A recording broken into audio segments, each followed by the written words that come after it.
not enough to express how you feel, pwede mo namang idaan yan sa masayang jamming session tulad ng Hugot Playlist! Kaya ituloy natin dito ang pag-celebrate ng National Women's Month with our Girl Power Anthem. Pero Pars Kim, kasali ka pa rin. Of course, kahit ako pa ang maunang kumanta, okay lang sa akin, ha?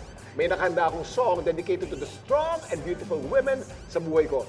That's Okay. you, So kita mo naman, you Mark, guys. handang-handa si Kuya Kim sa Hugot Playlist na to. Oh, O, that's diba? my wife, Feli, who's a strong and empowered course, woman. idol ko yan. My two daughters, Eliana and Emma. They're so young, but they're so... So Kuya, why is that the song na dinededicate mo para sa iyong sa my the wom- women for in the your women lives? in my life. Yeah. Because first of all, Feli, my wife, number one, she's self-made. Self-made. She did not inherit anything from her parents. She made such a big name for herself. But despite the fact that she still is doing what she's doing successfully, I can still see her doing the bills in the house, taking care of the kids, taking care of the menial things in the house.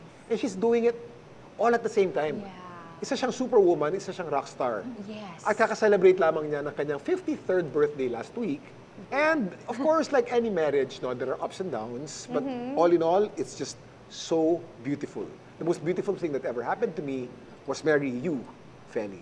Aw, Kuya! Ito na. Iiyak na yan. Inspiration. Oh, diba? Ito na. Mars Maricar, ikaw Yeah. na ang susunod na may hugot. Ako na ito, teka. Itatayo ko ito bagya. Wow. Bakit, Mars? Pinili ko yun. Anong hugot mo dito? Ramdam namin yung emosyon mo doon, Mars. Hugot na hugot. Bakit? Okay. Good ba? Hindi naman kasi, being a single mom, Yeah. alam natin yan mga moms, lahat gagawin natin para sa ating mga anak. So, bilib na bilib ako, you know what, lalo na sa mga single moms, na hindi lang isa ang anak, na, you know, there's 2 or 3 or 4 or more. Sobra yung pagtingin ko sa kanila. Diyan. So, mga single moms, go for it, just be strong. Sabi nga nung kanta, habang kaya mo magmahal, kaya mong ituloy ang buhay. Nice one, Mars!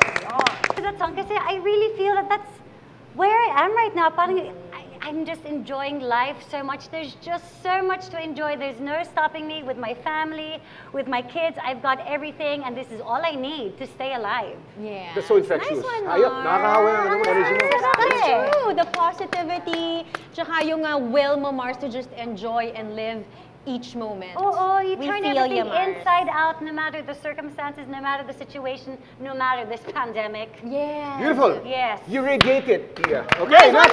Laban! Okay, Ito na okay. pinakahintay natin. Ito na Ito na ang pinaka-highlight. pinakahintay niyong lahat. Ay, grabe ka, Kuya! Yan.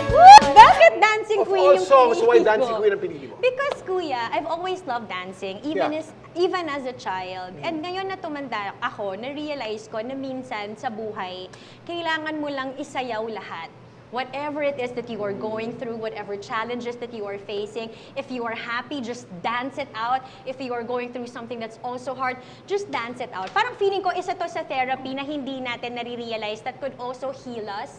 When you can just freely move and express yourself nang hindi ka nahihiya or natatakot na i-judge ka. So, enjoy mo lang yan. But seriously, you really are dancing through life. I can really Yes. say that. Thanks, Kuya!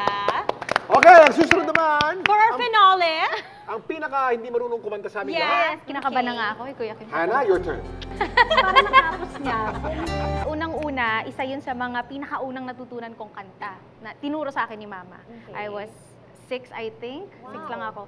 And another reason is I want to empower other women na hindi natin kailangan mag-fake eh. Kung ano tayo sa loob, dapat yun din ay pakita natin sa kung sino man ang makasalamuha natin. As long as maganda ha. Kailangan magpakatotoo lang talaga tayo all the time. And self-love also should be a priority, top priority talaga para sa ating mga babae.